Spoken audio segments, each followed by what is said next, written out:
حرمت حرام کیا گیا. کس نے حرام کیا؟ اللہ نے. علیکم تم پر. تم سے مراد کون ہے یہاں؟ اہل ایمان. کیا کیا حرام ہے؟ المیتہ مردار. مردار کون؟ جو خود مر جائے یا اسے کوئی مار دے.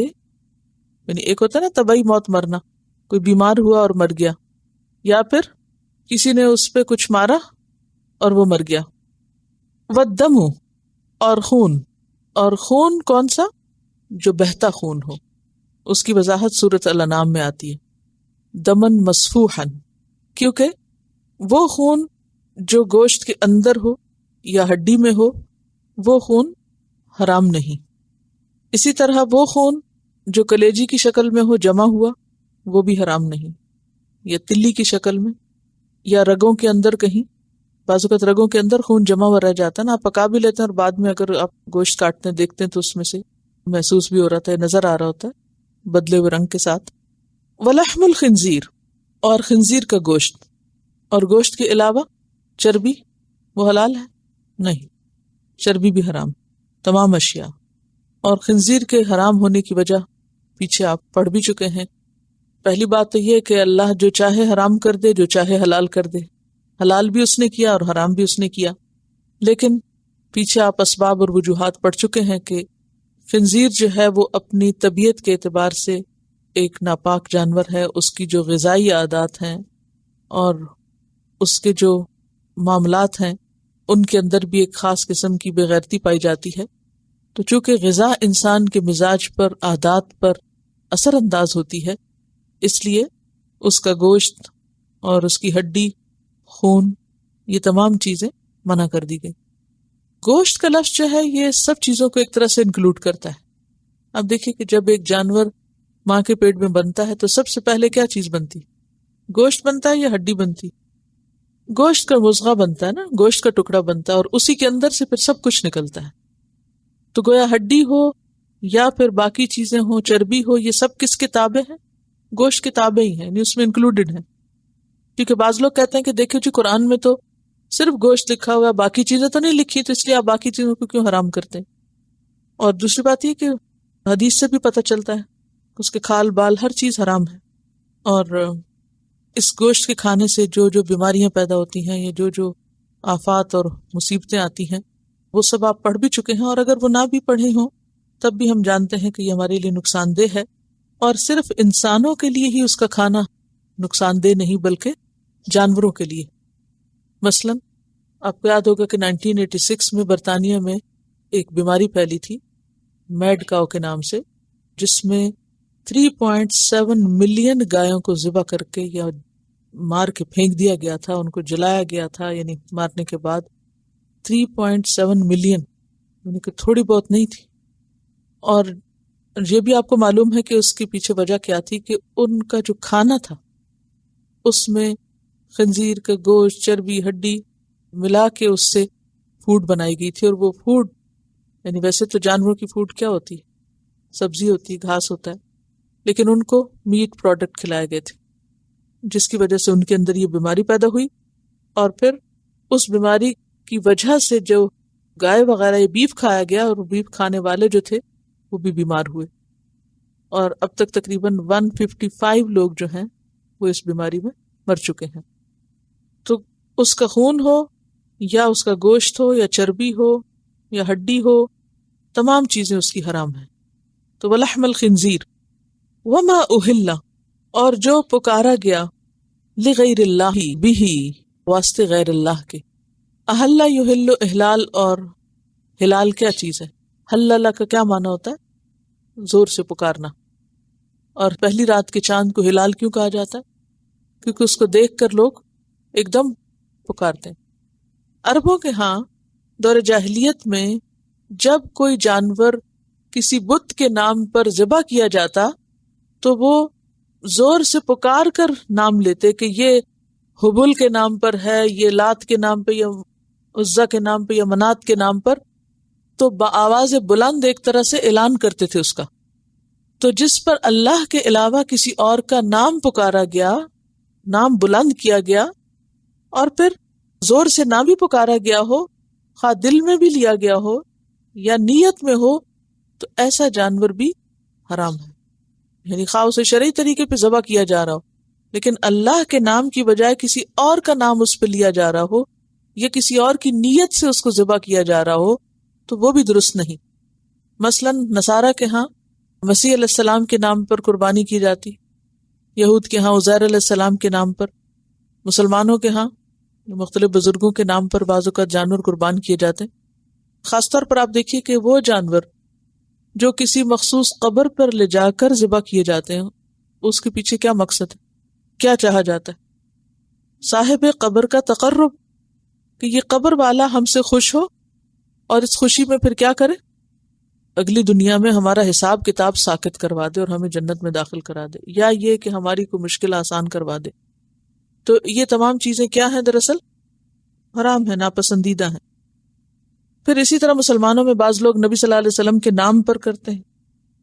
آپ کی طرف سے کرنا اور بات ہے، لیکن آپ کے نام پر، یعنی اللہ کے نام کی بجائے نبی صلی اللہ علیہ وسلم کا نام لینا یا جبریل کا نام لینا یا کسی جن کا نام لینا. دور جاہلیت میں لوگ جنوں کے نام پر ذبح کیا کرتے تھے. تو جنوں کے نام پر ذبیحہ یا کسی فرشتے کے نام پر، یہ تمام چیزیں کس میں آتی ہیں؟ شرک میں آتی ہیں، اور ایسا کھانا بھی کھانا حرام ہے. وما اہل لغیر اللہ والمنخنقۃ، اور گلا گھونٹ کے مرنے والی. عام طور پر جانور کے گلے میں جو رسی ہوتی ہے، اگر وہ کسی چیز میں اس طرح اٹک جائے کہ وہ کھنچ جائے تو بالکل ایسی موت ہو جاتی جیسے کسی کو سلیب پہ لٹکا کے موت دی گئی. عام طور پر سولی جب چڑھایا جاتا ہے تو اس وقت بھی گلے میں جو پھندا ہوتا ہے اس کو کھینچ کے گلا گھونٹ دیا جاتا ہے. تو اگر کسی جانور کا اسی طرح گلا گھونٹ دیا جائے یا گھٹ جائے خود ہی، تو وہ جانور بھی حرام ہو جاتا ہے. بعض اوقات رسی سے تو نہیں گلا گھٹتا، لیکن آپ نے دیکھا ہوگا کہ جانور ہر جگہ منہ مارتے ہیں نا. بعض اوقات کسی تنگ جگہ منہ ڈال دیتے ہیں اور پھر اس سے نکال نہیں پاتے. کوئی واقعہ کسی کو یاد ہے؟ یہ بتا رہی ہیں کہ جانوروں کو جس چیز سے باندھا جاتا ہے، ہم تو پنجابی اس کو قلعہ کہتے ہیں، کہ یعنی وہ کیل کی طرح بڑا سا کھونٹا جس پہ اس کی رسی باندھی جاتی ہے. تو اگر جانور بھوکا ہو یا پیاسا ہو یا دھوپ ہو یا مالک پاس نہ ہو تو وہ کیا کرتا ہے، اس کے گرد گرد چکر لگانا شروع کرتا ہے. اس سے اس کی رسی ٹائٹ ہو جاتی ہے، اور پھر بعض اوقات کوئی دیکھنے والا نہ ہو، اٹینڈ نہ کرے ان کو، تو مر سکتے ہیں. تو ایسا مرا ہوا جانور اگر اس کی جان نکل جائے تو اس کے بعد کوئی اس کو اٹھا کر اس کا گوشت کاٹے یا بانٹے تو وہ گوشت کھانا بھی حرام ہے. تو والمنخنقۃ، گلا گھونٹ کے مرنے والی، یعنی خواہ خود ہی گھونٹ لے یا کوئی اور گھونٹ دے، یا پھر کسی چیز میں منہ ڈال دے اور باہر نہ نکال سکے اور گردن ٹوٹ جائے وہیں اندر کہیں، تو یہ تمام صورتیں اس میں ہو سکتی ہیں. والموقوذۃ، اور چوٹ کھا کے مرنے والی.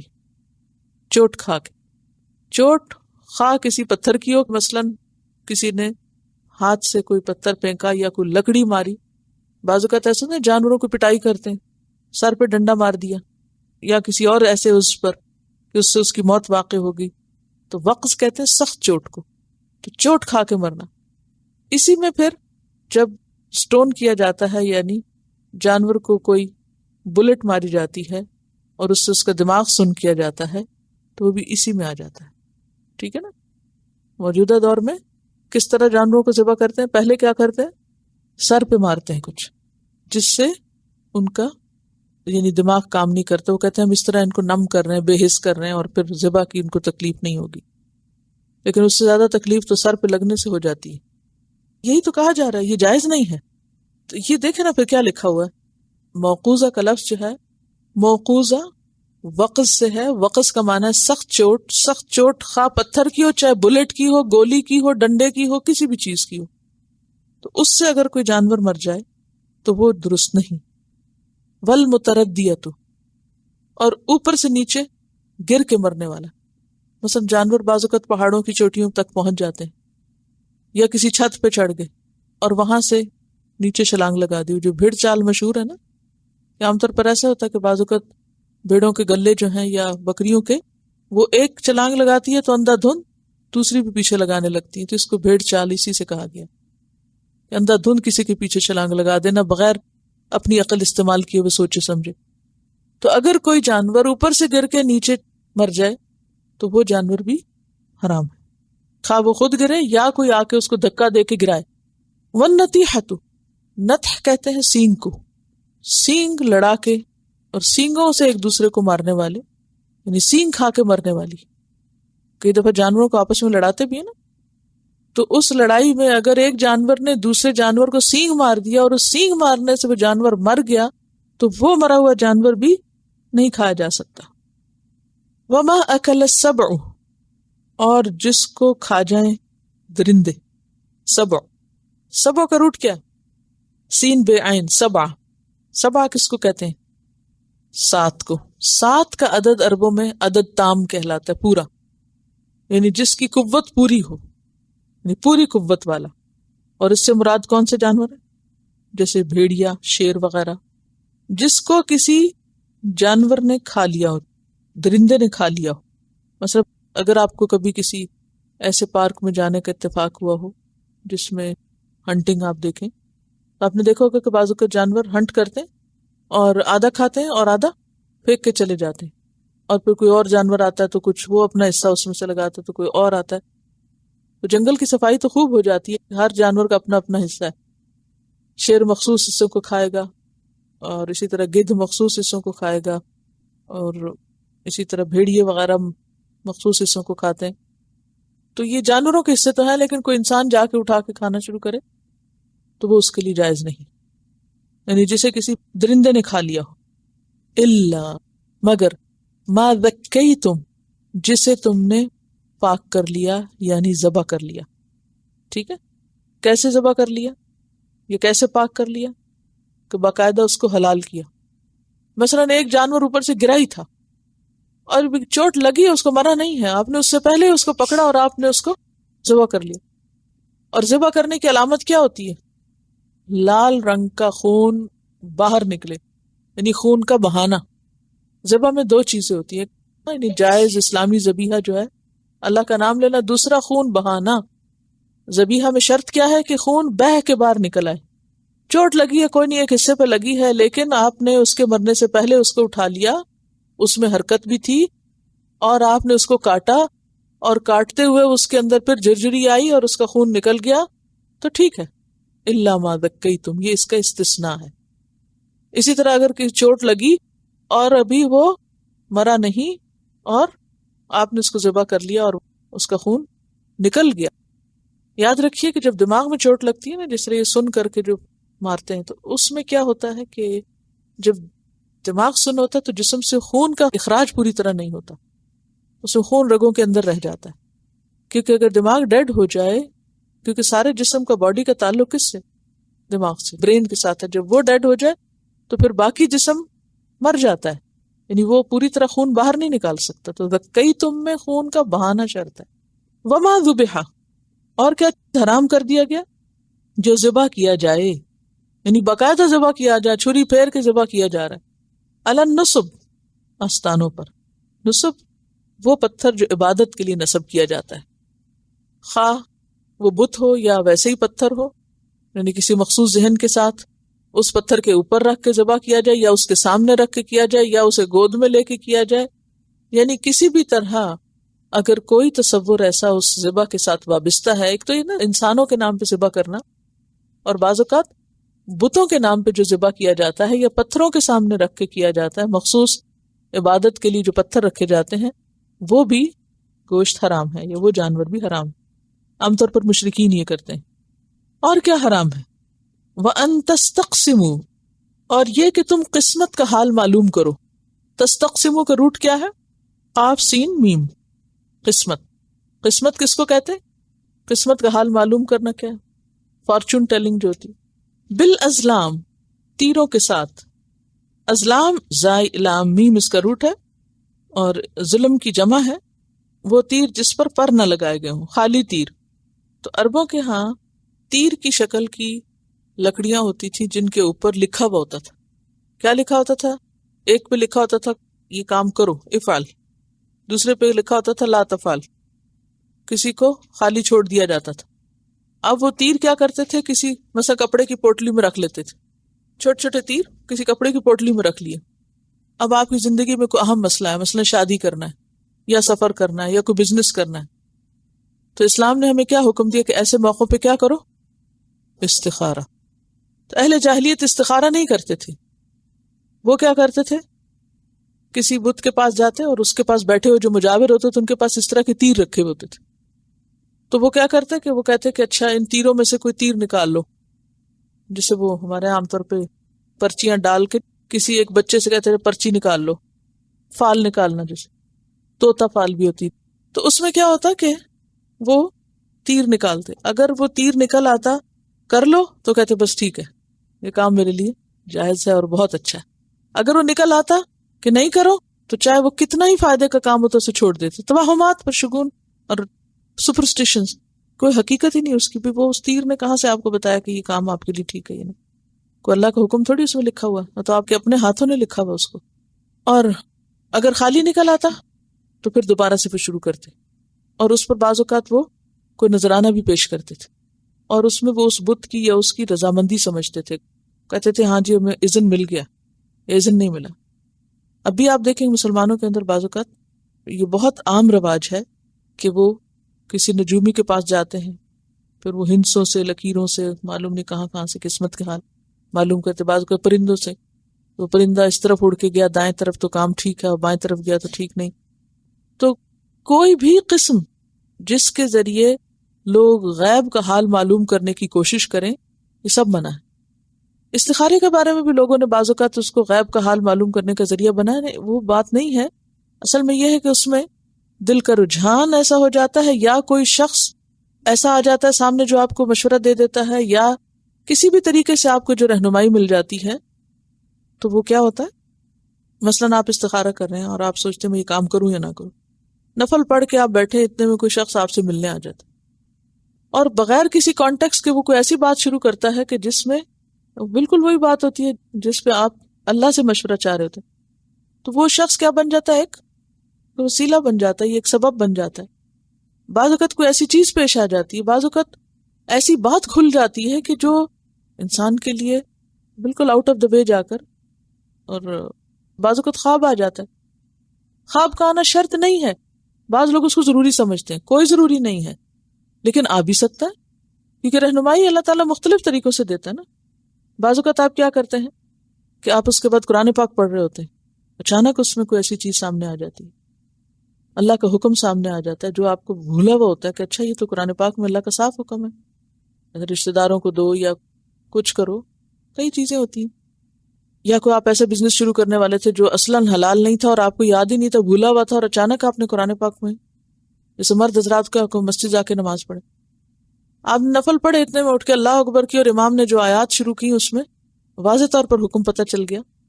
تو وہ بھی کوئی کھیل تماشا نہیں ہوتا کہ اس میں سے جنتر منتر پتہ چل رہا ہوتا ہے، لیکن اللہ تعالیٰ کسی بھی طریقے سے آپ کو سمجھا سکتے ہیں، یا وہ کسی انسان کے ذریعے، کسی سبب اور کسی وسیلے کے ذریعے. تو بنیادی طور پر استخارے میں دعا آپ کیا کرتے ہیں کہ یا رب اگر یہ کام میرے حق میں اچھا ہے تو کیا کر دے، اس کو میرے لیے آسان کر دے اور اس کو برکت والا بنا دے، اور اگر یہ ٹھیک نہیں ہے تو اسے مجھ سے پھیر دے اور مجھے اس سے پھیر دے، اور جہاں خیر ہے مجھے وہاں لے جا. تو کیا ہوتا ہے، وہ کام نہیں ہوتا. پھر آپ کہتے نہیں وہ استخارہ کیا تھا مجھے سمجھ ہی نہیں آ رہی. بھی سمجھ یہی تو آئے کہ ہو گیا کام تو ٹھیک ہے، نہیں ہوا تو نہیں. لیکن تیروں کے ذریعے یا کسی بھی اور انداز سے قسمت کے حال معلوم کرنا، اور خاص طور پر تیروں کے ذریعے، تو یہ درست نہیں. یہ سب کیا حرام ہے. حرمت سورت کا شروع آپ یاد رکھیے کیا کہ یہ سورت آخری سورتوں میں سے، اور اس کے احکام محکم متشابہ نہیں ہے، اور ان پر عمل کرنا لازم ہے. ان احکامات کو منسوخ مت سمجھو. تو تیروں کے ذریعے قسمت کے حال معلوم. اچھا اس کا یہ مطلب نہیں کہ تیروں کے علاوہ آپ معلوم کر سکتے ہیں، جو ہاروسکوپ پڑھنا ہے، یا وہ کہہ رہی ہیں کہ بعض لوگ ٹی لیوز جو ہوتے چائے کی پتی اس کو اوپر دیکھتے ہیں کہ اس سے شاید کوئی عبارت بنتی ہے، معلوم نہیں کیا بنتا ہے. بعض لوگ بالوں کو دیکھ کے، بعض لوگ چال کو دیکھ کے، معلوم نہیں کس کس طریقے سے یہ سب قسمت کے حال معلوم کرتے ہیں. تو یہ ساری چیزیں جو ہیں درست نہیں ہیں. قسمت کا حال اللہ ہی کو پتہ ہے. ذالکم فسق، یہ فسق ہے، نافرمانی ہے. فسق کیا ہوتا ہے؟ اطاعت کی حد سے باہر نکلنا، یہ فسق ہوتا ہے. تو ان ساری چیزوں کو فسق کیوں کہا گیا؟ اور خاص طور پر قسمت کا حال معلوم اس طرح کرنا فسق کیوں کہا گیا؟ تاکہ لوگ اس سے باز آئیں، اس سے نفرت کریں، اسے حرام سمجھیں۔ تقدیر پر ایمان جو ہے وہ ہمارے ایمان کا حصہ ہے۔ اچھا، بعض اوقات ایسا ہوتا ہے استخارہ کرنے کے بعد بھی آپ کے لیے وہ حالات جو ہیں وہ الٹ ہو جاتے ہیں، کہ زندگی میں اپس اینڈ ڈاؤنس تو ہیں، پھر آپ استخارے سے شکوہ کرنے لگتے ہیں۔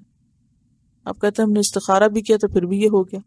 ہاں بھئی، پھر بھی اگر الٹ ہوا تو ہو سکتا ہے اس الٹ میں ہی بھلائی ہو، اسی میں ہی کوئی خیر نکلنے والی ہو جو آپ کو بظاہر نظر نہیں آ رہی۔ اصل میں مشکل پتہ ہے کیا ہے ہم سب کی، کہ ہم زندگی کی حقیقت کو نہیں سمجھتے۔ اقبال کا شعر ہے نا، زندگی کی حقیقت کوہ کن کے دل سے پوچھ، تیشا او سنگے گراں ہے زندگی۔ بہرحال مطلب اس کا کیا ہے کہ زندگی جو ہے اس کی حقیقت کوہ کن کے دل سے پوچھ۔ کوہ کن کون ہوتا ہے؟ پہاڑ تراشنے والا۔ پہاڑ تراشنے والے، پتھر توڑنے والے، پتھر کوٹنے والے سے جا کے پوچھو زندگی کس کو کہتے ہیں۔ زندگی نام ہے پتھر توڑنے کا۔ زندگی کے رستے میں، سفر میں بڑے بڑے پتھر ہیں، اور آپ کو ہر روز ایک نیا پتھر توڑ کے رستہ بنانا ہے۔ جو لوگ اس حقیقت کو سمجھ جائیں وہ پھر پریپیئرڈ رہتے ہیں کہ ابھی یہ مشکل آئے گی اور یہاں یہ رکاوٹ آئے گی اور یہاں یہ آئے گی، مجھے روز ایک نئے سرے سے، کیونکہ پتھر توڑنا سب سے مشکل کام ہے نا۔ تو زندگی ہر روز ایک نئے پتھر توڑنے کا نام ہے، ایک نئی رکاوٹ کو ہٹانے کا نام ہے۔ زندگی کو آسان چیز نہیں ہے، وہ پھولوں کی سیج نہیں ہے کہ انسان یہ سمجھے کہ اچھا یہ مسئلہ بس حل ہو جائے تو اس کے بعد تو میری ہر چیز ٹھیک ہو۔ نہیں، وہ ختم ہو گیا تو ایک اور آ جائے گا، ایک اور آ جائے گا۔ تو یہ زندگی تو سراسر جد و جہد کرنے کا نام۔ جو لوگ زندگی کی حقیقت سمجھ جائیں پھر وہ نہیں ٹھوکریں کھاتے، انہیں پتا ہوتا ہے کہ یہ تو ہونا ہی تھا، یہ تو آنا ہی تھا، پھول ہے تو کانٹا تو ہے ساتھ۔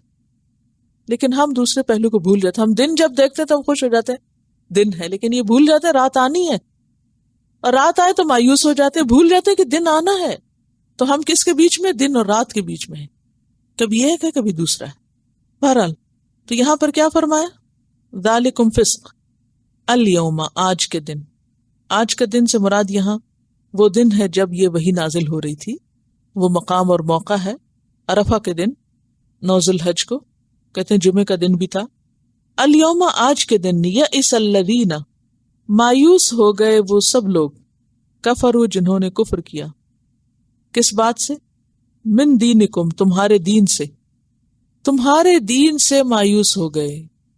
کیا مایوسی ہوئی تھی ان سب کو؟ کہ اب اس کا راستہ نہیں روک سکتے، اب یہ اسٹیبلش ہو گیا، اب یہ جم گیا۔ کب نازل ہوئی تھی یہ آیات؟ حجۃ الوداع کے موقع پر۔ حجۃ الوداع کے موقع پر کتنے لوگ آپ کے ساتھ تھے؟ 1,40,000، ایک جم غفیر، ہر علاقے اور قبیلے کے لوگ آپ کے ساتھ شریک تھے۔ اتنا بڑا ہجوم دیکھ کر جو باقی لوگ تھے ابھی تک مسلمان نہیں ہوئے تھے، ان کو سمجھ آ گئی کیا؟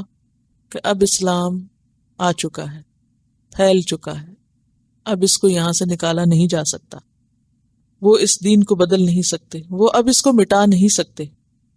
اور جیسے وہ حدیث میں بھی آتا ہے نا کہ شیطان اس بات سے مایوس ہو گیا کہ اس جزیرۃ العرب میں شیطان کی اب عبادت کی جائے۔ فلا تخشوہم، تو ان سے مت خوف کھاؤ۔ کن سے؟ دین کے دشمنوں سے۔ دین کے دشمنوں سے خوف مت کھاؤ۔ وخشونی، اور مجھ سے ڈرو۔ خشیت کون سا خوف ہوتا ہے؟ ایک ہوتا ہے نا خوف، اور ایک ہوتا ہے خشیت۔ خشیت کون سا خوف ہوتا ہے؟ جو کسی کی بڑائی کی وجہ سے ہو۔ تو اللہ سب سے بڑا ہے، لہذا اللہ کا خوف سب سے زیادہ ہونا چاہیے۔ دوسرے یہ کہ وہ خوف جو علم کے نتیجے میں انسان کے اندر پیدا ہو۔ خشیت وہ خوف جو علم کے نتیجے میں پیدا ہو۔ مثلا وہ آیت آتی نا، انما یخشی اللہ من عبادہ العلماء، اللہ سے ڈرتے ہیں اس کے علم والے بندے۔ جتنا جتنا علم زیادہ ہو، اور اہل علم کی پہچان کیا ہوتی ہے؟ کہ وہ سب سے زیادہ اللہ سے ڈرنے والے ہوتے ہیں، وہ بندوں سے نہیں ڈرتے۔ جب تک بندوں کا ڈر رہے یا بندوں کا ڈر اللہ کے ڈر سے اوپر ہو تو سمجھیے کہ ابھی علم نہیں آیا۔ حقیقی علم جس کے اندر آ جاتا ہے، جس کے اندر علم راسخ ہو جاتا ہے، پھر اس کے دل سے بندوں کا خوف نکل جاتا ہے، کیونکہ اللہ کا خوف ان کے دل میں آ جاتا ہے۔ تو یہی فرق ہوتا ہے عام بندوں میں اور علم والوں میں۔ تو یہاں دین کے دشمنوں سے ڈرنے سے روکا گیا کہ ان سے مت ڈرو۔ وخشونی، اور مجھ سے ڈرو.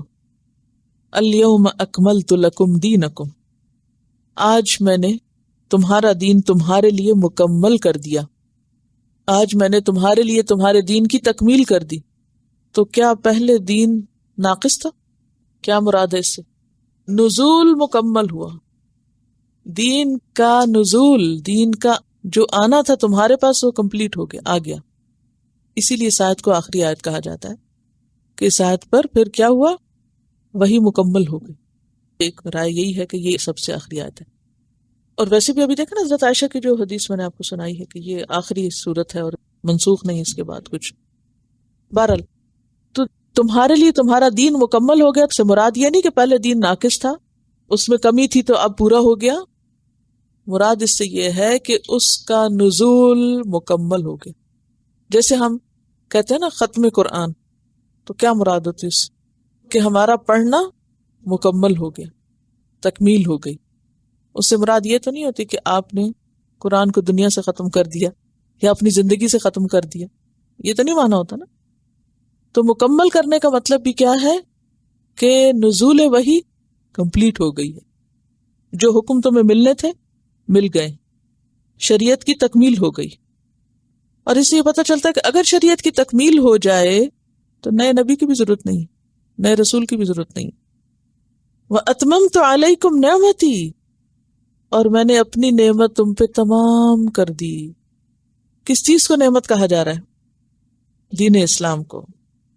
یہ اللہ کا کتنا احسان ہے کہ اس نے ہمیں مکمل دین دیا، کوئی چیز چھوڑی نہیں.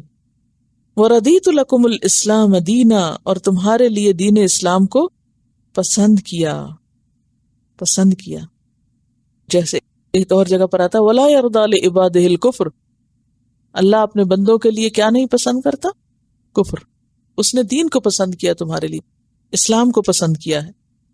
اور اگر کوئی شخص اسلام کے علاوہ کچھ اور چاہے، وَمَن يَبْتَغِ غَيْرَ الْإِسْلَامِ دِينًا فَلَن يُقْبَلَ مِنْهُ، تو وہ اس سے قبول نہ کیا جائے گا. وَهُوَ فِي الْآخِرَةِ مِنَ الْخَاسِرِينَ، آخرت میں وہ نقصان اٹھانے والوں میں شامل ہوگا. یہ جو الیوم اکملت لکم دینکم والی آیت ہے نا، یہ آیت چونکہ آخری آیت ہے قرآن پاک کی اور بہت ہی خوبصورت آیت ہے. اس کے بارے میں ایک حدیث ہے، وہ آپ کو سنانا چاہوں گی. بخاری کی روایت ہے، یہودی لوگ حضرت عمر رضی اللہ عنہ سے کہنے لگے تم ایک ایسی آیت پڑھتے ہو کہ اگر وہ آیت ہم یہودیوں پر نازل ہوتی تو ہم اسے عید کا دن مقرر کر لیتے. یعنی اتنی بہترین آیت تم کو ملی ہے کہ اگر ہمیں ملتی تو ہم اس دن کو جس دن یہ آیت اتری تھی عید کا دن بنا لیتے. حضرت عمر نے کہا میں خوب جانتا ہوں کہ یہ آیت کب اور کہاں اتری اور اس وقت آپ کہاں تشریف رکھتے تھے. یہ آیت عرفہ کے دن اتری اور ہم اس وقت عرفات میں تھے. اور راوی کہتے ہیں مجھے شک ہے اس دن جمعہ تھا یا کوئی اور دن، اور پھر اس دن کی اپنی ایک اہمیت ہے. فمن استر، تو جو کوئی مجبور کیا گیا، استراری کیفیت، اردو میں پڑھتے ہیں نا استرار، روٹ کیا؟ ضاد رے ضرر سے. فی مخمصۃ، بھوک میں. مخمصہ کا روٹ جو ہے نا خا میم صاد ہے. بھوک سے پیٹ کا پچکنا، شدید بھوک، ایسی بھوک کہ پیٹ اندر لگ جائے، کچھ نہ ہو پیٹ میں. تو جو شدید بھوک میں مجبور کر دیا گیا ہو، بے قرار ہو گیا ہو، غیر متجانف، نہ مائل ہونے والا ہو. متجانف کا روٹ کیا؟ جیم نون فے، جنفا. جنفا کا مطلب تھا گناہ کی طرف میلان کرنے والا، اور اس کا اپوزٹ کیا ہے؟ حنفا. تو ایسا شخص، اس کے لیے گناہ نہیں. غیر متجانف لاسم، گناہ کی طرف مائل ہونے والا نہ ہو. جیسے پیچھے آپ پڑھ چکے نا فمن اضطر غیر باغ ولا عاد، نہ چاہنے والا ہو اور نہ ہی حد سے بڑھنے والا ہو، صرف اپنی موت سے بچنے کے لیے کچھ کھا لے تو کوئی حرج نہیں. فإن اللہ غفور الرحیم، تو بے شک اللہ تعالی غفور الرحیم ہے. تو اس آیت کی روح سے کیا پتہ چلتا ہے ہمیں؟ کہ کچھ چیزیں اللہ تعالیٰ نے ہمارے لیے حرام کر دی ہیں، اور یہاں تقریباً 10 چیزوں کا ذکر ہے. کون کون سی؟ مردار، خون، خنزیر کا گوشت، غیر اللہ کے نام پہ ذبح کیا ہوا، گلا گھوٹ کے مرنے والا، چوٹ کھا کے مرنے والا، اوپر سے گر کے مرنے والا، سینگ لڑانے سے مرنے والی یا سینگ لگنے سے مرنے والی بکری یا بھیڑ یا جو بھی، جسے درندے کھا جائیں، سوائے اس کے کہ جس کو ذبح کر لیا گیا ہو، اور پھر جس کو آستانوں پر ذبح کیا گیا ہو۔ یہ 10 چیزیں حرام ہیں کھانے پینے میں، ٹھیک ہے۔ اور تیروں کے ذریعے جو قسمت معلوم کرنا ہے یہ بھی اسی درجے کی برائی ہے، یہ اس لیے ساتھ ذکر ہے۔ کھانے پینے کی 10 چیزوں کو حرام یہاں کیا گیا، اور اس کے علاوہ اسی درجے کی برائی قسمت کے حال معلوم کرنا۔ اور آپ دیکھیے کہ یہ ایک طرح سے آخری حکم ہے نا، یہ پوری آیت ہے، تو آخری حکم جو دیا گیا قرآن میں وہ کیا ہے؟ قسمتوں کے حال معلوم نہ کرو۔ اور آج آپ دیکھیں اچھے بھلے پڑھے لکھے سمجھدار لوگ ایسے ایسے توہمات کا شکار ہوتے ہیں۔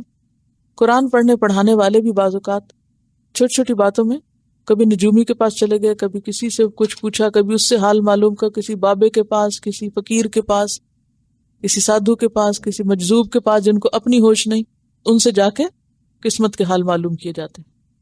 تو یہ انتہائی غلط کاموں میں سے ایک غلط کام ہے۔ اخباروں میں روز سویرے اٹھ کے لوگ دیکھتے ہیں کہ آج ہمارا دن، یہ ہفتہ کیسا گزرے گا، اور یہ مہینہ کیسے گزرے گا، اور یہ سال کیسے گزرے گا، اور باقاعدہ وہ کتابیں خریدتے ہیں بڑی بڑی، اور روز اس کو اس طرح پڑھتے ہیں جیسے قرآن کی تلاوت کی جاتی ہے، یا ٹیلی ویژن پہ بتایا جا رہا ہوتا ہے۔ بعض اوقات مجھے یہاں کا تو نہیں پتا، لیکن پاکستان میں تو ایسا ایک پروگرام آتا تھا جس میں فلاں برج میں پیدا ہونے والوں کا آج کا دن یہ ہوگا، ڈرائیونگ میں احتیاط کیجیے، فلاں چیز میں احتیاط کیجیے۔ یہ صرف سوچ اور اتفاق ہے، کچھ بھی نہیں ہوتا۔ آپ دیکھیں گے کہ اس پہ پوری ریسرچ ہوئی ہے برطانیہ میں، اور 30-40 سال میں جا کے وہ ریسرچ پوری ہوئی کہ جس میں ایک ہی دن پیدا ہونے والے بچوں کی آگے کی زندگی کو جب کمپیئر کیا گیا تو ہر ایک کی عادتیں اور رجحانات اور ہر چیز فرق تھی۔ آپ نے 2 جڑواں بھائیوں کی عادتوں میں فرق دیکھا ہوگا، مزاج کا فرق، عادتوں کا فرق، پڑھنے لکھنے کی ہیبٹس، کئی چیزوں کا فرق۔ جب وہ ایک ماں کے پیٹ میں رہے اور ایک وقت ایک دن پیدا ہوئے، ان میں فرق ہے، تو باقی یہ صرف تخیلات ہیں، توہمات ہیں، حقیقت کچھ بھی نہیں ہے، سب دھوکا ہے، سب جھوٹ لکھا ہوتا ہے، اور اس میں انسان ایمان جب لے آتا ہے تو وہ سچ لگنے لگتا ہے، ہوتا کچھ نہیں۔